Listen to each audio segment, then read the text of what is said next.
नमस्कार दोस्तों, मैं हूं कंचन और आप सुन रहे हैं कहानी कंचन की। अगर हम पहली बार मिल रहे हैं, चैनल को सब्सक्राइब कीजिए, नोटिफिकेशन बटन दबा दीजिए ताकि आने वाली हर कहानी में हमारा साथ बना रहे। रंगभूमि के पहले अध्याय में प्रेमचंद हमें बनारस के उस संघर्षपूर्ण इलाके में ले जाते हैं जहाँ रोशन शहर के पीछे अंधेरी बस्तियों की असलियत छिपी है। यही रहता है सूरदास, एक अंधा, गरीब लेकिन दिल से बेहद साफ इंसान जो भीख नहीं बल्कि दुआएं बांट कर जीता है। इस शहर में अमीरी गरीबी की खाई इतनी गहरी है कि इंसान की कीमत भी उसके कपड़ों से तय होती है। इसी भीड़ में सूरदास की मुलाकात होती है अंग्रेज परिवार से और यहीं से शुरू होती है अन्याय, संवेदनशीलता और मानवीय संघर्ष की असली कहानी। आइए सुनते हैं रंगभूमि का अध्याय 2। सूरदास लाठी टेकता हुआ धीरे धीरे घर चला। रास्ते में चलते चलते सोचने लगा, यह है बड़े आदमियों की स्वार्थपरता। पहले कैसे हेकड़ी दिखाते थे, मुझे कुत्ते से भी नीचा समझा, लेकिन जब ही मालूम हुआ कि जमीन मेरी है, कैसे लल्लू चप्पू करने लगे। इन्हें मैं अपनी जमीन दिए देता हूँ। 5 रुपए दिखाते थे, मानो मैंने रुपए देखे ही नहीं। 5 तो क्या, 500 रुपए दे तो भी जमीन न दूंगा। मोहल्ले वालों को कौन मुंह दिखाऊंगा। इनके कारखाने के लिए बेचारी गायें मारी मारी फिरें। ईसाइयों को तो तनिक भी दया धर्म का विचार नहीं होता, बस सबको ईसाई ही बनाते फिरते हैं। कुछ नहीं देना था तो पहले ही दुत्कार देते। मील भर दौड़ाकर कह दिया, चल हट। इन सबों में मालूम होता है उसी लड़की का स्वभाव अच्छा है, उसी में दया धर्म है। बुढ़िया तो पूरी करकसा है, सीधे मुंह बात ही नहीं करती। इतना घमंड, जैसे यही विक्टोरिया है। राम राम, थक गया, अभी तक दम फूल रहा है। ऐसा आज तक कभी न हुआ था कि इतना दौड़कर किसी ने कोरा जवाब दे दिया हो। भगवान की यही इच्छा होगी, मन इतने दुखी ना हो। मांगना तुम्हारा काम है, देना दूसरों का काम है। अपना धन है, कोई नहीं देता तो तुम्हें बुरा क्यों लगता है। लोगों से कह दूं कि साहब जमीन मांगते थे, नहीं सब घबरा जाएंगे। मैंने जवाब तो दे दिया, अब दूसरों से कहने का प्रयोजन ही क्या। यह सोचता हुआ वह अपने द्वार पर आया। बहुत ही सामान झोपड़ी थी। द्वार पर एक नीम का वृक्ष था। किवाड़ों की जगह बांस की टहनियों की एक टटिया लगी हुई थी। टटिया हटाई, कमर से पैसे की छोटी सी पोटली निकाली जो आज दिन भर की कमाई थी। तब झोपड़ी की छान टटोल कर एक थैली निकाली जो उसके जीवन का सर्वस्व थी। उसने पैसों की पोटली बहुत धीरे से रखी कि किसी के कानों में भनक भी न पड़े। फिर थैली को छान में छिपाकर वह पड़ोस के एक घर से आग मांग लाया। पेड़ों के नीचे कुछ सूखी टहनियां जमा कर रखी थी। उसने चूल्हा जलाया। झोपड़ी में हल्का सा अस्थिर प्रकाश हुआ। कैसी विडंबना थी, इतना नैराश्यपूर्ण दरिद्रता था। न खाट, न बिस्तर, न बर्तन, न भाड़े। एक कोने में एक मिट्टी का घड़ा था जिसकी आयु का कुछ अनुमान उस पर जमी हुई काई से हो सकता था। चूल्हे के पास हांडी थी, एक पुराना चलनी की भांत छेदों से भरा हुआ तवा, एक छोटी सी कठौती और एक लोटा। बस यही उस घर की सारी संपत्ति थी। मानव लालसाओं का कितना संक्षिप्त स्वरूप। सूरदास ने आज जितना नाज पाया था वह ज्यों का त्यों हांडी में डाल दिया। कुछ जौ थे, कुछ गेहूं, कुछ मटर, कुछ चने, थोड़ी सी ज्वार और मुट्ठी भर चावल। ऊपर से थोड़ा सा नमक डाल दिया। इसकी रचना ने ऐसी खिचड़ी का मजा चखा है। उसमें संतोष की मिठाई थी जिससे मीठी संसार में कोई वस्तु नहीं। हांडी को चूल्हे पर चढ़ाकर वह घर से निकला। द्वार पर टटिया लगाई और सड़क पर जाकर एक बनिए की दुकान से थोड़ा सा आटा और 1 पैसे का गुड़ लाया। आटे को कठौती में गूथा और तब आधा घंटे तक चूल्हे के सामने खिचड़ी का मधुर आलाप सुनता रहा। उस धुंधले प्रकाश में उसका दुर्बल शरीर और उसका जीर्ण वस्त्र मनुष्य के जीवन प्रेम का उपहास कर रहा था। हांडी में एक बार उबाल आए, कई बार आग बुझी। बार बार चूल्हा फूंकते फूंकते सूरदास की आंखों से पानी बहने लगता था। आंखें चाहे देख न सके पर रो सकी हैं। यहाँ तक कि वह सरस युक्त अवलेह तैयार हुआ। उसने उसे उतार कर नीचे रखा, तब तवा चढ़ाया और हाथों से रोटियां बनाकर सेकने लगा। इतना ठीक अंदाज था। रोटी सब समान थी, न छोटी, न बड़ी, न सेवड़ी, न जली हुई। तवे से उतार उतार कर रोटियों को चूल्हे में खिलाता था और जमीन पर रखता जाता था। जब रोटियां बन गई तो उसने द्वार पर खड़े होकर जोर से पुकारा, मिट्ठू आओ बेटा, खाना तैयार है। किंतु जब मिट्ठू ना आया तो उसने फिर द्वार पर टटिया लगाई और नायक राम के बरामदे में जाकर मिट्ठू मिट्ठू पुकारने लगा। मिट्ठू वहीं पड़ा सो रहा था। आवाज सुनकर चौंका। 12-13 वर्ष का सुंदर हंसमुख बालक था। भरा हुआ शरीर, सुडौल हाथ पांव। वह सूरदास के भाई का लड़का था। माँ बाप दोनों प्लेग में मर चुके थे। 3 साल से उसके पालन पोषण का भार सूरदास पर ही था। वह इस बालक को प्राणों से भी प्यारा समझता था। आप चाहे फांके करे पर मिट्ठू को 3 बार अवश्य खिलाता था। आप मटर चबाकर रह जाता था पर उसे शक्कर और रोटी कभी घी और कभी नमक के साथ रोटियां खिलाता था। अगर कोई भिक्षा में मिठाई या गुड़ दे देता तो उसे बड़े यत्न से अंगोछे के कोने में बांध लेता और मिट्ठू को ही देता था। सबसे कहता, यह कमाई बुढ़ापे के लिए कर रहा हूँ, अभी तो हाथ पैर चलते हैं, मांग खाता हूँ, जब उठ बैठ न सकूंगा तो लोटा भर पानी कौन देगा। मिट्ठू को सोते पाकर गोद में उठा लिया और झोपड़ी के द्वार पर उतारा। तब द्वार खोला, लड़के का मुंह धुलवाया और उसके सामने गुड़ और रोटी रख दी। मिट्ठू ने रोटियां देखी तो ठुनक कर बोला, मैं रोटी और गुड़ न खाऊंगा। यह कहकर उठ खड़ा हुआ। सूरदास, बेटा बहुत अच्छा गुड़ है, खाओ तो देखो कैसी नरम नरम रोटियां हैं, गेहूं की हैं। मिट्ठू, मैं ना खाऊंगा। सूरदास, तो क्या खाओगे बेटा, इतनी रात गए और क्या मिलेगा। मिट्ठू, मैं तो दूध रोटी खाऊंगा। सूरदास, बेटा इंजून खा लो, सवेरे में दूध ला दूंगा। मिट्ठू रोने लगा। सूरदास उसे बहलाकर हार गया तो अपने भाग को रोता हुआ उठा, लकड़ी संभाली और टटोलता हुआ बजरंगी अहिर के घर आया, जो उसके झोपड़े के पास ही था। बजरंगी खाट पर बैठा नारियल पी रहा था। उसकी स्त्री जमनी खाना पकाती थी। आंगन में 3 भैंसे और 4-5 गाय चरनी पर बंधी हुई चारा खा रही थी। बजरंगी ने कहा, कैसे चले सूरे, आज बग्घी पर कौन लोग बैठे तुमसे बातें कर रहे थे। सूरदास, वही गोदाम के साहब थे। बजरंगी, तुम तो बहुत दूर तक गाड़ी के पीछे दौड़े, छात लगा। सूरदास, पत्थर लगा, ईसाइयों में भी कहीं दया धर्म होता है,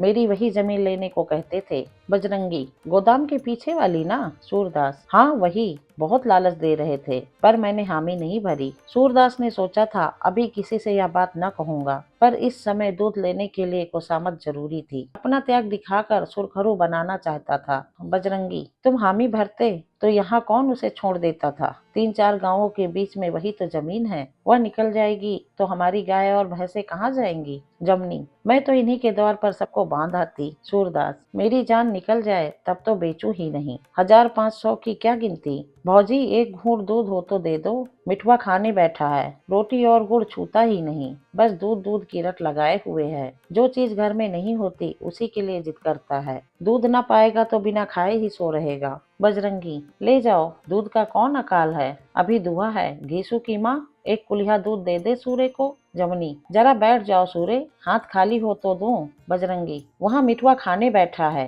तय कहती है हाथ खाली हो तो दूं, तुझसे ना उठा जाए तो मैं आऊं। जमनी जानती थी कि यह बुद्धू दास उठेंगे तो पाव के बदले आधा शेर दे डालेंगे। चटपट रसोई से निकल आई, एक कुल्हिया में आधा पानी लिया, ऊपर से दूध डालकर सूरदास के पास आई और विषाक्त हितैषिया से बोली, यह लो, लौंडे की जीभ तुमने ऐसी बिगाड़ दी है कि बिना दूध के कौर नहीं उठाता। बाप जीता था तो भरपेट चने भी ना मिलते थे, अब दूध के बिना खाने ही नहीं उठता। सूरदास, क्या करूं भाऊजी, रोने लगता है तो तरस आता है। जमुनी, अभी इस तरह पाल पोस रहे हो कि एक दिन काम आएगा, मगर देख लेना जो चुल्लू भर पानी को भी पूछे। मेरी बात गांठ बांध लो, पराया लड़का कभी अपना नहीं होता। हाथ पांव हुए और तुम्हें दुत्कार कर अलग हो जाएगा, तुम अपने लिए सांप पाल रहे हो। सूरदास, जो कुछ मेरा धर्म है किए देता हूँ, आदमी होगा तो कहाँ तक जस न मानेगा। हाँ, अपनी तकदीर ही खोटी हुई तो कोई क्या करेगा, अपने ही लड़के क्या बड़े होकर मुंह नहीं फेर लेते। जमुनी, क्यों नहीं कह देते मेरी भैंस चरा लाया करे, जवान तो हुआ, क्या जन्म भर नन्हा ही बना रहेगा। घीसू ही का तो जोड़ी पारी तो है, मेरी बात गांठ बांध लो, अभी से किसी काम में न लगाया खिलाड़ी हो जाएगा, फिर किसी काम में उसका जी न लगेगा, सारी उम्र तुम्हारे ही सिर फ्लोरिया खाता रहेगा। सूरदास ने इसका कुछ जवाब न दिया, दूध की कुल्हिया ली और लाठी से टटोलता हुआ घर चला। मिट्ठू जमीन पर सो रहा था, उसे फिर उठाया और दूध में रोटियां भिगोकर उसे अपने हाथ से खिलाने लगा। मिट्ठू नींद में गिरा पड़ता था, पर कौर सामने आते ही उसका मुंह आप ही आप खुल जाता। जब वह सारी रोटियां खा चुका है तो सूरदास ने उसे चटाई पर लिटा दिया और हांडी से अपनी पंचमेल खिचड़ी निकाल कर खाई। पेट न भरा तो हांडी धोकर पी गया। तब फिर मिट्ठू को गोद में उठाकर बाहर आया, द्वार पर टटिया लगाई और मंदिर की ओर चला। यह मंदिर ठाकुर जी का था। बस्ती के दूसरे सिरे पर ऊंची कुर्सियां थी।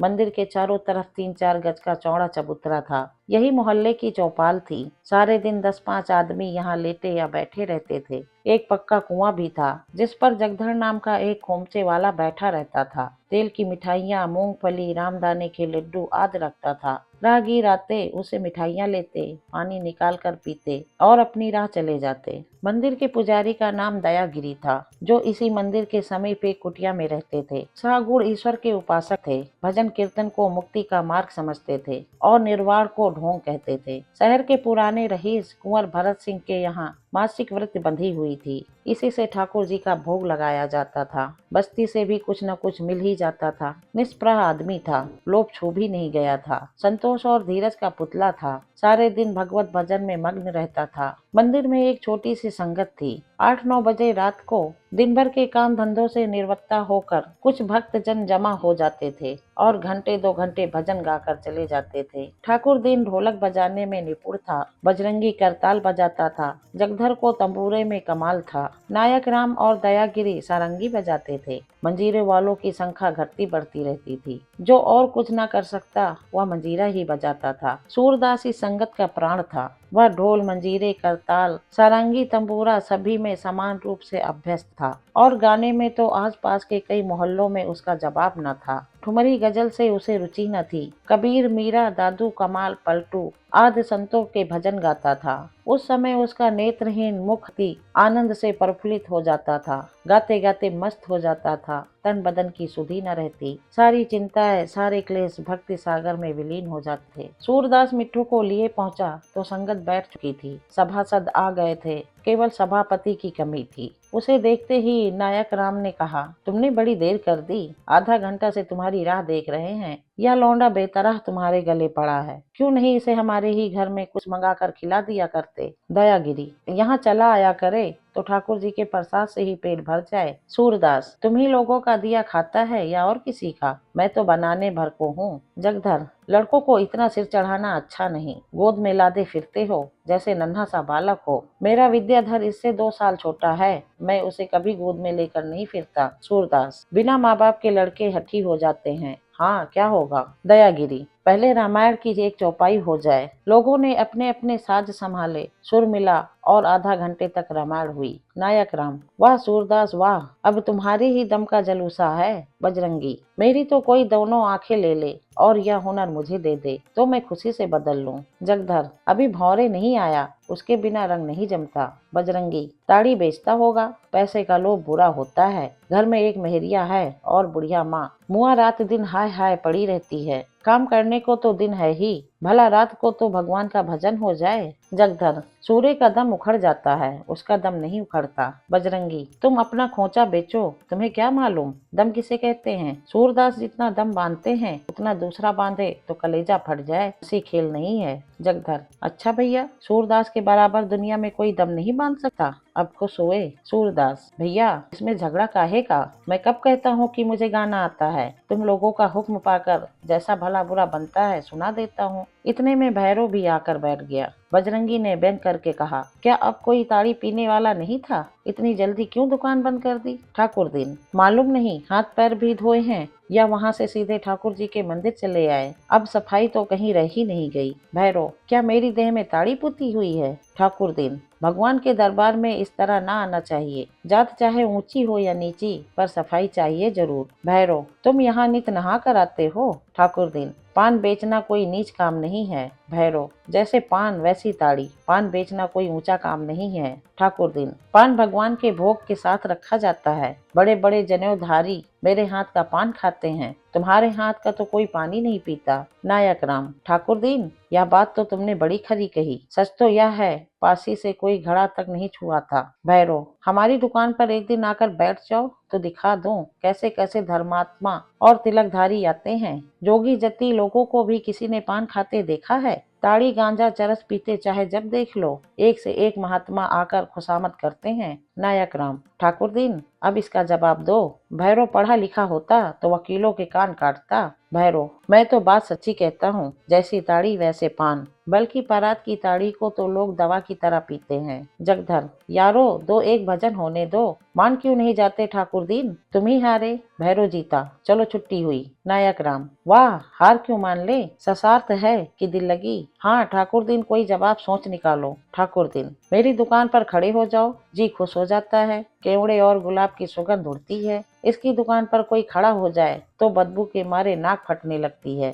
खड़ा नहीं रहा जाता। पर नाले से भी इतनी दुर्गंध नहीं होती। बजरंगी, मुझे जो घंटे भर के लिए राज मिल जाता तो सबसे पहले शहर भर की ताड़ी की दुकान में आग लगवा देता। नायक राम, अब बताओ भैरव, इसका जवाब दो। दुर्गंध तो सचमुच उड़ती है कोई जवाब? भैरव, जवाब एक नहीं सैकड़ों हैं। पान सड़ जाता है तो कोई मिट्टी के मोल भी नहीं पूछता। यहाँ ताड़ी जितनी ही सड़ती है उतना ही उसका मोल बढ़ता है। सिरका बन जाता है तो रुपए बोतल बिकता है और बड़े बड़े जनेऊधारी लोग खाते हैं। नायक राम, क्या बात कही है कि जी खुश हो गया। मेरा आखिर यार होता तो इसी घड़ी तुमको वकालत की सदन दे देता। ठाकुर दीन, अब हार मान जाओ, भैरव से पेश न पा सकोगे। जगधर, भैरव तुम चुप क्यों नहीं हो जाते? पंडा जी को तो जानते हो, दूसरों को लड़ा कर तमाशा देखना इनका काम है। इतना कह देने से कौन सी मर्यादा घटी जाती है कि बाबा तुम जीते और मैं हारा। भैरव, क्यों इतना कह दूं? बात करने में किसी से कम हो क्या? जगधर, तो ठाकुर दिन तुम ही चुप हो जाओ। ठाकुर दिन, हाँ जी, चुप न हो जाऊंगा तो क्या करूंगा। यहाँ आए थे कि कुछ भजन कीर्तन होगा, सो व्यर्थ यह झगड़ा करने लगे। पंडित जी को क्या, इन्हें तो बेहाथ पैर हिलाए अमरतियां और लड्डू खाने को मिलते हैं। इन्हें इसी तरह की दिल लगी सूझती है। यहाँ तो पहर रात से उठकर फिर चक्की में जुटना है। जगधर, मेरी तो अब की भगवान से भेंट होगी तो कहूंगा किसी पंडे के घर जन्म देना। नायक राम, भैया मुझ पर हाथ ना उठाओ, दुबला पतला आदमी हूँ। मैं तो चाहता हूँ जलपान के लिए तुम्हारे ही खोचे से मिठाइयाँ लिया करूँ, मगर उस पर इतनी मक्खियाँ उड़ती हैं, ऊपर इतना मैल जमा रहता है, खाने को जी नहीं चाहता। जगधर चिढ़कर, तुम्हारे न लेने से मेरी मिठाइयाँ सड़ तो नहीं जाती कि भूखे मरता हूँ। दिन भर में रुपए 20 आने पैसे बना ही लेता हूँ। जिसे सेत मेत में रसगुल्ले मिल जाए वह मेरी मिठाइयाँ क्यों लेगा। ठाकुर दिन, पंडा जी की आमदनी का कोई ठिकाना नहीं है, जितना रोज मिल जाए उतना ही है। ऊपर से भोजन खाते में कोई आंख का अंधा गांठ का पूरा फंस गया तो हाथी घोड़े जगह जमीन सब दे दिया। ऐसा भागवान और कौन होगा। दयागिरी, कहीं नहीं ठाकुर दीन, अपनी मेहनत की कमाई सबसे अच्छी। पंडों को यात्रियों के पीछे दौड़ते नहीं देखा है। नायक राम, बाबा अगर कोई कमाई पसीने की है तो वह हमारी कमाई है। हमारी कमाई का हाल बजरंगी से पूछो। बजरंगी, औरों की कमाई पसीने की होती होगी, तुम्हारी कमाई तो खून की है। और लोग पसीने बहाते हैं, तुम खून बहाते हो। एक एक जजमान के पीछे लहू की नदी बह जाती है। जो लोग खोचा सामने रखकर दिन भर मक्खी मारा करते हैं वो क्या जाने तुम्हारी कमाई कैसी होती है। एक दिन मोर्चा थामना पड़े तो भागने को जगह न मिले। जगधर, चलो भी, आए हो मुंह देखी कहने। शेर भर दूध 2.5 शेर बनाते हो, उस पर भगवान के भगत हो। बजरंगी, अगर कोई माई का लाल मेरे दूध में एक बूंद पानी निकाल दे तो उसकी टांग की राह निकल जाऊं। यहाँ दूध में पानी मिलाना गौ हत्या समझते हैं, तुम्हारी तरह नहीं कि तेल की मिठाइयों को घी की कहकर बेचे और भोले भाले बच्चों को ठगे। जगधर, अच्छा भाई, तुम जीते मैं हारा, तुम सच्चे तुम्हारा दूध सच्चा, बस हम खराब हमारी मिठाइयाँ खराब, चलो छुट्टी हुई। बजरंगी, मेरे मिजाज को तुम नहीं जानते, चिता देता हूँ, सच कहता हूँ कोई 100 जूते मार ले लेकिन झूठी बात सुनकर मेरे बदन में आग लग जाती है। भैरव, बजरंगी बहुत बढ़कर बातें ना करो, अपने मुंह मियाँ मिट्ठू बनने से कुछ नहीं होता है, बस मुंह ना खुलवाओ। मैंने भी तुम्हारे यहाँ का दूध पिया है, उससे तो मेरी ताड़ी ही अच्छी है। ठाकुर दिन, भाई मुंह से जो चाहे ईमानदार बन ले, पर अब दूध सपना हो गया, सारा दूध जल जाता है, मलाई का नाम नहीं। दूध जब मिलता था तब मिलता था, एक आंच में अंगुल भर मोटी मलाई पड़ जाती थी। दयागिरी, बच्चा अभी अच्छा बुरा कुछ मिल तो जाता है, वो दिन आ रहे हैं कि दूध आंखों में आंजने को भी न मिलेगा। भैरव, हाल तो यह है कि घरवाली शेर के 3 शेर बनाती है, उस पर दावा यह है कि हम सच्चा माल बेचते हैं। सच्चा माल बेचो तो दिवाला निकल जाए या ठाठ एक दिन न चले। बजरंगी, पसीने की कमाई खाने वाले का दिवाला नहीं निकलता, दिवाला उनका निकलता है जो दूसरों की कमाई खा खा कर मोटे पड़ते हैं। भाग को सहारों की शहर में हो, किसी गांव में होते तो मुंह में मक्खियां आती जाती। मैं तो उन सबों को पापी समझता हूँ जो औने पौने करके इधर का सौदा उधर बेचकर अपना पेट पालते हैं। सच्ची कमाई उन्हीं की है जो छाती फाड़कर धरती से धन निकालते हैं। बजरंगी ने बात तो कही लेकिन लज्जित हुआ। इस लपेट में वहाँ के सभी आदमी आ जाते हैं। वह भैरव, जगधर और ठाकुर दीन को लच करना चाहता था, पर सूरदास, नायक राम, दयागिरी सभी पापियों की श्रेणी में आ गए। नायक राम, तब तो भैया तुम हमें भी ले बीते। एक पापी तो मैं ही हूँ कि सारे दिन मटर गश्ती करता हूँ और वह भोजन करता हूँ कि बड़ों बड़ों को मैसर न हो। ठाकुर दिन, दूसरा पापी मैं हूँ कि शौक की चीज बेचकर रोटियां कमाता हूँ। संसार में तमोली न रहे तो किसका नुकसान होगा। जगधर, तीसरा पापी मैं हूँ कि दिन भर औने पौने करता रहता हूँ। सेव और खुम खाने को न मिले तो कोई मर न जाएगा। भैरव, तुमसे बड़ा पापी मैं हूँ कि सबको नशा खिलाकर अपना पेट पालता हूँ। सच पूछो तो इससे बुरा कोई काम नहीं। आठों पहर नशेबाजों का साथ, उन्हीं की बातें सुनना, उन्हीं के बीच रहना, यह भी कोई जिंदगी है। दयागिरी, क्यों बजरंगी, साधु संत तो सबसे बड़े पापी होंगे कि वो कुछ नहीं करते। बजरंगी, नहीं बाबा, भगवान के भजन से बढ़कर और कौन उद्धम होगा। राम नाम की खेती सब कामों से बढ़कर है। नायक राम, तो यहाँ अकेले बजरंगी पुण्य आत्मा है और सबके सब पापी हैं। बजरंगी, सच पूछो तो सबसे बड़ा पापी मैं हूँ कि गायों का पेट काट कर उनके बछड़ों को भूखा मारकर अपना पेट पालता हूँ। सूरदास, भाई खेती सबसे उत्तम है, बान उससे मध्यम है, बस इतना ही फर्क है। बान को पाप क्यों कहते हैं और क्यों पापी बनते हो। हाँ, सेवा निर्गिन है और चाहो तो उसे पाप कहो। अब तक तो तुम्हारे ऊपर भगवान की दया है, अपना अपना काम करते हो, मगर ऐसे बुरे दिन आ रहे हैं जब तुम्हें सेवा और टहल करके पेट पालना पड़ेगा। जब तुम अपने नौकर नहीं पराये के नौकर हो जाओगे तब तुम में नीति धर्म का निशान भी न रहेगा। सूरदास ने ये बातें बड़े गंभीर भाव से कही, जैसे कोई ऋषि भविष्यवाणी कर रहा हो। सब सन्नाटे में आ गए। ठाकुर दीन ने चिंतित होकर पूछा, क्यों सूरे, कोई विपत्ति आने वाली है क्या। मुझे तो तुम्हारी बातें सुनकर डर लग रहा है। कोई नई मुसीबत तो नहीं आ रही है। सूरदास, हाँ, लक्षण तो दिखाई देते हैं। चमड़े के गोदाम वाला साहब यहाँ एक तंबाकू का कारखाना खोलने जा रहा है, मेरी जमीन मांग रहा है। कारखाने का खुलना ही हमारे ऊपर विपत्ति का आना है। ठाकुर दीन, तो जब जानते ही हो तो क्यों अपनी जमीन देते हो। सूरदास, मेरे देने पर थोड़ी है भाई, मैं दूं तो भी जमीन निकल जाएगी, ना दूं तो भी निकल जाएगी। रुपए वाले सब कुछ कर सकते हैं। बजरंगी, साहब रुपए वाले होंगे, अपने घर के होंगे, हमारी जमीन क्या खाकर ले लेंगे। माथे गिर जाएंगे, माथे ठट्ठा नहीं है। अभी यही बातें हो रही थी कि शहर ताहिर अली आकर खड़े हो गए और नायक राम से बोले, पंडित जी, मुझे आपसे कहना है, जरा इधर चले आइए। बजरंगी, उसी जमीन के बारे में कुछ बातचीत करनी है ना, वह जमीन न बिकेगी। ताहिर, मैं तुमसे थोड़ी ही पूछता हूँ, तुम उस जमीन के मालिक मुख्तार नहीं हो।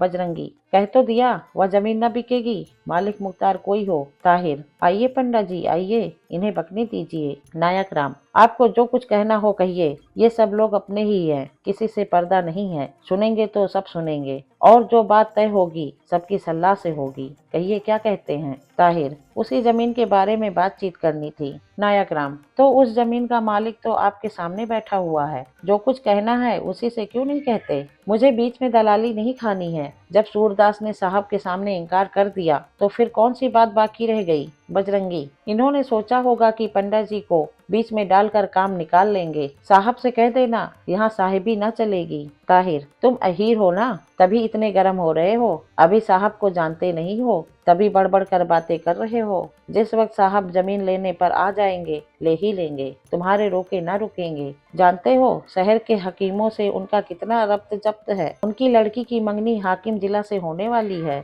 उनकी बात को कौन टाल सकता है। सीधे से रजामंदी के साथ दे दोगे तो अच्छे दाम पा जाओगे, शरारत करोगे तो जमीन भी निकल जाएगी, कौड़ी भी हाथ न लगेगी। रेलों के मालिक क्या जमीन अपने साथ लाए थे, हमारी ही जमीन तो ले ली है, क्या उसी कायदे से यह जमीन नहीं निकल सकती। बजरंगी, तुम्हें भी कुछ तय कराई मिलने वाली होगी, तभी इतनी खैर खाही कर रहे हो। जगधर, उनसे जो कुछ मिलने वाला हो वह हम ही से ले लीजिए और उनसे कह दीजिए जमीन न मिलेगी। आप लोग झांसेबाज हैं, ऐसा झांसा दीजिए कि साहब की अक्ल गुम हो जाए। ताहिर, खैर ख्वाही रुपए के लालच से नहीं है, अपने मालिक की आंख बचाकर एक कौड़ी भी लेना हराम समझता हूँ। खैर ख्वाही इसलिए करता हूँ कि उनका नमक खाता हूँ। जगधर, अच्छा साहब, भूल हुई, माफ कीजिए, मैंने तो संसार के चलन की बात कही थी। ताहिर, तो सूरदास, मैं साहब से जाकर क्या कह दूं। सूरदास, बस यही कह दीजिए कि जमीन ना बिकेगी। ताहिर, मैं फिर कहता हूँ, धोखा खाओगे, साहब जमीन लेकर ही छोड़ेंगे। सूरदास, मेरे जीते जी तो जमीन ना मिलेगी, हाँ मर जाऊं तो भले ही मिल जाए। ताहिर अली चले गए तो भैरव बोला,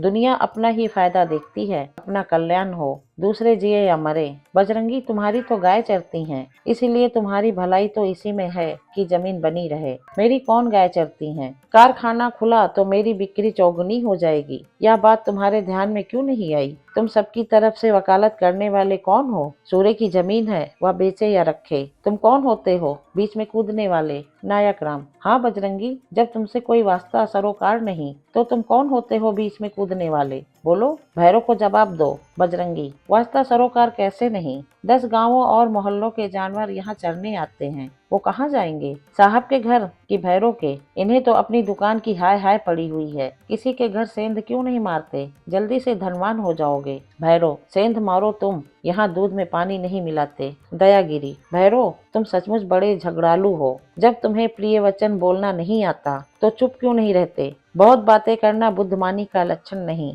मूर्खता का लक्षण है। भैरव, ठाकुर जी के भोग के बहाने से रोज छाछ पा जाते हो ना? बजरंगी की जय क्यों न मनाओगे? नायक राम, पट्ठा बात बेलाग कहता है कि एक बार सुनकर फिर किसी की जबान नहीं खुलती। ठाकुर दीन, अब भजन भाव हो चुका, ढोल मंजीरा उठाकर रख दो। दयागिरी, तुम कल से यहाँ ना आया करो भैरव। भैरव, क्यों ना आया करें? मंदिर तुम्हारा बनवाया नहीं है, मंदिर भगवान का है। तुम किसी को भगवान के दरबार में आने से रोक दोगे? नायक राम, लो बाबा जी, और लोगे? अभी पेट भरा कि नहीं? जगदर, बाबा जी तुम ही गम खा जाओ, इससे साधु संतों की महिमा नहीं घटती। भैरव, भैरव साधु संतों की बात का तुम्हें बुरा न मानना चाहिए। भैरव, तुम खुशामद करो क्योंकि खुशामद की रोटियां खाते हो, यहाँ किसी के दबैल नहीं है। बजरंगी, ले अब चुप ही रहना भैरव, बहुत हो चुका, छोटा मुंह बड़ी बात। नायक राम, तो भैरव को धमकाते क्या हो? क्या कोई भगोड़ा समझ लिया है? तुमने जब दंगल मारे थे तब मारे थे, अब तुम वही नहीं हो। आजकल भैरव की दुहाई है। भैरव नायक राम के व्यंग हास पर झल्लाया नहीं, हंस पड़ा। व्यंग में विष नहीं था, रस था। संखियां मरकर रस हो जाती हैं। भैरव का हंसना था कि लोगों ने अपने अपने साज संभाले और भजन होने लगा। सूरदास की सुरीली तान आकाश मंडल में यूं नृत्य करती हुई मालूम होती थी जैसे प्रकाश ज्योति जल के अंतर स्थल में नृत्य करती है। छीनी छीनी बिनी चंदरिया, काहे के ताना काहे के भरनी, कौन तार से बिनी चंदरिया, पिंगला पिंगला ताना भरनी, सुखमय तार से बिनी चंदरिया। 8 कमल 10 चरखा डोले, 5 तथा गुण 3 चदरिया। साई को सियत मास 10 लागय, कोठ कोठ के बीन चदरिया। 100 चादर सुर नर मुन ओढ़े, ओढ़ के मैली कीन चदरिया। दास कबीर जतन से ओढ़ी, ज्यों की त्यों धर दीन चदरिया। बातों में रात अधिक जा चुकी थी। 11 का घंटा सुनाई दिया। लोगों ने ढोल मंजीरा समेट दिया। सभा विसर्जित हुई। सूरदास ने मिट्ठू को फिर गोद में उठाया और अपनी झोपड़ी में लाकर टाट पर सुला दिया। अब जमीन पर लेट रहा। दोस्तों, रंगभूमि का दूसरा अध्याय यहीं पे समाप्त है। कैसी लगी कहानी कमेंट में जरूर बताना। वीडियो को लाइक करना, दोस्तों के साथ शेयर करना, चैनल सब्सक्राइब करना मत भूलना। मैं कंचन आपसे विदा लेती हूँ। फिर मिलूंगी इसके अगले अध्याय के साथ। धन्यवाद।